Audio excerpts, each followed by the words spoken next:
था कि भी मुझे इस चर्चा में भाग लेने का मौका नहीं मिलेगा और उसकी अनुमति के लेने के लिए मैं आपके पास गया था। आपने अनुमति नहीं दी थी, मैं उससे नाराज था, परंतु अंत में आपने मुझे बोलने का मौका दिया। इसके लिए मैं सिर झुका करके आपका धन्यवाद करता हूं। काशिफ जी, मैं सिर झुका करके सर मैं सिर झुका करके आपका धन्यवाद करता हूं इसके लिए। आप समझिए, ये ऐसा चिट मेरे हाथ में नहीं देना है, ऐसा चिट इधर देना है। नहीं सर, मैं तो आपके पास भी गया था। नो मैं नहीं से चिट सर, इवन देन सर मैं आपका सिर झुका करके धन्यवाद आभार प्रकट करता हूं। नो सर, जहां तक दिल्ली में प्रदूषण की बात है, दिल्ली में जो है बिफोर एनीबॉडी इंक्लूडिंग मी और anybody, you see you are a person like me or anybody. Thank you, be sir. bold and Thank be you, straight. You can tell. Thank you, sir. But actually the chits, those things should be given to the secretariat. Okay. That is why I did not accept it. Okay. Sir, So you have 9 minutes more than anybody else. Please speak. 9 minutes आप बात करें। Thank you sir. Sir, ठीक है ना? जहां तक दिल्ली में पर्यावरण के दूषित होने की बात है, बोलिए। आज दिल्ली में जो पर्यावरण बहुत दूषित हो गया है, जो हमारे लिए, हमारे देश के लिए और सरकार के लिए चिंता का विषय है और ये एक बहुत बड़ी चुनौती हमारे सामने है। तो इस प्रदूषण के कारण आज दिल्ली में हर साल 10,000 व्यक्ति जो है समय से पहले वो मौत के घाट, मतलब की मौत हो जाती है। बहुत ही चिंता का विषय है। और इसी प्रदूषण के कारण बीजेपी के एक नेता कैलाश विजयवर्गीय का जो है 2 साल में प्रदूषण के कारण सिर के बाल आधे उड़ गए। ये भी एक बहुत बड़ा चिंता का विषय है। और दूसरी बात सर, तीसरी, आज कोस्टिका के देश के राजदूत दिल्ली में रहने के लिए आए, परंतु वो प्रदूषण के कारण दिल्ली छोड़ करके बेंगलुरु चले गए।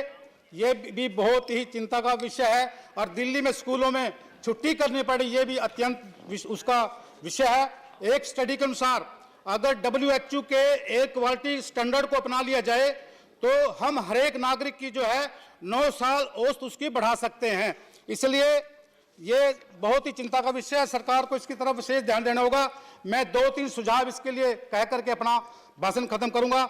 सबसे पहले, जैसे आज प्रदूषण जो हो रहा है दिल्ली में, ये हरियाली की कमी के कारण हो रहा है। इसलिए हमें हरियाली की तरफ विशेष ध्यान देना होगा, पेड़ लगाने होंगे दिल्ली में।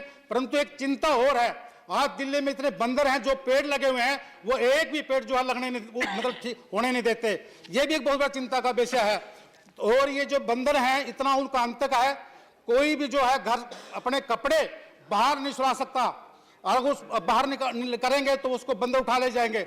मैं एक दिन सवेरे सैर करके आया, मैंने जूते अपने बाहर निकाल दिए तो बंदर जो है मेरे एक जूते को उठा करके ले गया और वो जूता मुझे किसी दूसरी MP घर में जाकर के मिला। बहुत ही चिंता का विषय है। इसलिए बंदरों के बारे में भी आप सोचिएगा। अगर बंदरों को वो करेंगे तो ये जो पेड़ पौधे हैं बच जाएंगे और नए पेड़ पौधे भी लग पाएंगे।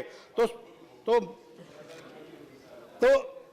मैं तो देखो, पेड़ लगाने में हम सबका इसमें सहयोग होना चाहिए। जनता इसमें सहयोग करे, सरकार भी करे। मैं तो पहले भी कह रहा, अब भी कह रहा हूं, हम हर एक आदमी को पेड़ लगाना चाहिए। 1 मैन और 1 ट्री उनको लगाए, पेड़ ही न लगाए, उसको मेंटेन भी करे। तो साथियों, मंत्री जी, दूसरा जो है, जो आवारा पशु हैं, आज देश में आवारा पशु बहुत है। वो पेड़ बहुत लगते हैं पर पेड़ों को होने नहीं देते। इसलिए इनकी तरफ भी विशेष ध्यान देना होगा। तो मंत्री जी, एक और चिंता का विषय है, ये जो पानीपत और सोनीपत जो है NCR में आते हैं, मैं वहां से आता हूं। पानीपत सोनीपत के बीच में पेड़ लगाने के लिए जो है डिवाइडर पे जो है हजारों की संख्या में ट्री गार्ड लगवाए हैं, परंतु एक भी पेड़ नहीं लगाया। ये एक इंक्वायरी का विषय है। मंत्री जी, इसकी इंक्वायरी कराए।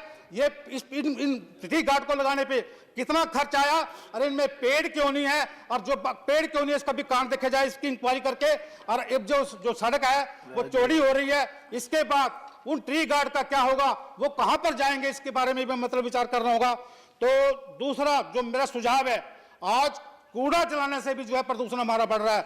आज जितने भी संस्थान हैं, दफ्तर हैं, अपना कूड़ा कर बाहर निकाल कर उसको आग लगा देते हैं और उसके कारण जो हमारा प्रदूषण बढ़ता है। विशेष रूप से जो हमारे राष्ट्रीय राजमार्ग है, इन पे बहुत जो है हर रोज कहीं ना कहीं आग लगी होती है। आग बुझाने के लिए कोई मतलब प्रबंध नहीं है। इसलिए अगर पेड़ों को बचाना है, हरियाली को लाना है, तो इसको जो आग लगती है इसके लिए कोई प्रोविजन करना होगा। इतना मैं कहना चाहता हूं।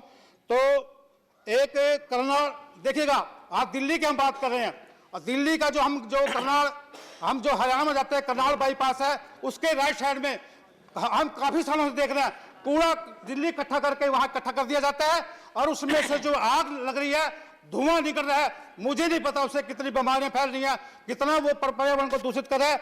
इसलिए उसकी तरफ भी विशेष ध्यान दिया जाएगा। तो अंत में सर, आपने मुझे बोलने का मौका दिया, आपका बहुत बहुत धन्यवाद। जय हिंद, जय भारत। या thank you very much Kashyap ji, thank you, धन्यवाद धन्यवाद, अच्छा बोला।